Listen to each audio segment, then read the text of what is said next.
This is Christine Zeitler with the Olean Public Library, and today we're going to be making masks out of paper templates, scrap cardboard, and some ribbon with an optional pencil.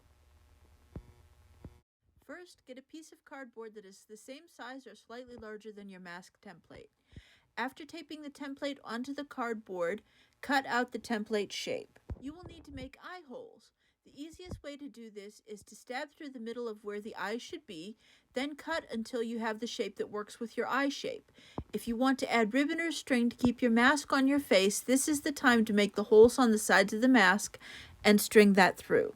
Next, you can lay out your strips of ribbon to form a pattern that you like, vertically, horizontally, diagonally, or something altogether different.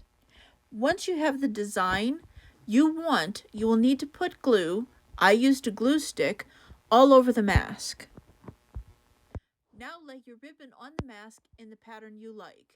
I did an all-over pattern, then went back and cut out the eye holes, wrapping the ribbon around the back of the mask and tacking it down.